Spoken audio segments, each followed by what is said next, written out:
আসসালামু আলাইকুম। আজকে ছিল আমার উইকেন্ডে, তো একটা বোরিং ডে। তো পাশের রুমে যায় দেখি যে আজকের আকাশটা অনেক সুন্দর।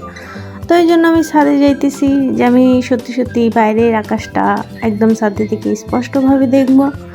তো এই জন্য আমি দৌড় দিছি যে যাই, আমি ছাদে যাই, একটু বোরিংনেসটা কাটিয়ে আসি। তো আজকে আমার সারাদিনটা এত বোরিং লাগছে যে আমি বলার বাইরে, ভাষা খুঁজে পাইতেছি না। তো কিছুই করি নাই, রান্না বান্না খাওয়া দাওয়া কিছুই করি নাই। তো ছাদে গেলাম, যা দেখি আমার গাছগুলো সুন্দরভাবে হইতেছে, বড় হইতেছে। তো দেখেন, এই হচ্ছে বাইরের আকাশের লোক। তো অনেক সুন্দর লাগতেছে আজকের আকাশটা, তাই না? আপনারা কমেন্ট করে জানাবেন প্লিজ। তো আকাশটা দেখার পর আমার অনেক মনটা ফ্রেশ হয়ে গেল। ফ্রেশ হয়ে যাওয়ার পর দেখি একটা বিমান আসতেছে। তো বিমানটা দেখে মন চাইতেছে যে এই বিমানে চড়ে আমিও দূর দেশে চলে যাই। দেখেন কত সুন্দর লাগতেছে, বিমানটা আমাকে না নিয়েই চলে গেল উইড়া উইড়া।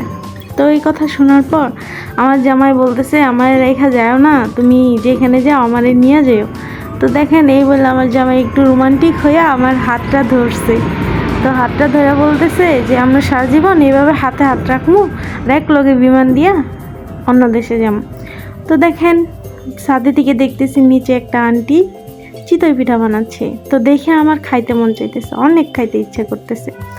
তো কি করার, তো এখন আর নিচে যাইতেও ভালো লাগতেছে না, এই জন্য আর গেলাম না। এই জন্য এখন আমি আমার গাছগুলো একটু দেখবো। আসলে 7 দিনে সময়ই হয় না যে নিজের গাছগুলোর এসে সময় দিব বা যত্ন করব। দেখেন আমার গাছগুলো কত সুন্দর হয়েছে। আপনারা কমেন্ট করে জানাবেন এখানে আর কি গাছ বুনলে ভালো হবে। তো আসলে আমি এগুলো করি, এগুলো কেউ বিশ্বাস করে না। আমি আসলে অনেক আলসা প্রকৃতির, তো অনেকেই বিশ্বাস করবেও না। তো যখন আমি চলে যাচ্ছিলাম দেখি যে ছাদে অনেকগুলো কবুতর পালতেছে। ছাদে একজন ভাড়াটি আছে, তো ওনারাই হয়তো পালে। কবুতরগুলো দেখে অনেক ভালো লাগছে। দেখেন কত সুন্দর সুন্দর কবুতর। তো একদিন ভাবছি যে এখান থেকে নিয়ে একদিন খাবো। তো এটাই ছিল আমার প্রথম ব্লগ। তো আপনাদের যদি ভালো লাগে অবশ্যই লাইক, কমেন্ট আর শেয়ার করে দিবেন প্লিজ। আর আমার চ্যানেলে নতুন হয়ে থাকলে সাবস্ক্রাইব করে দিবেন। আল্লাহ হাফেজ, বাই বাই, টাটা।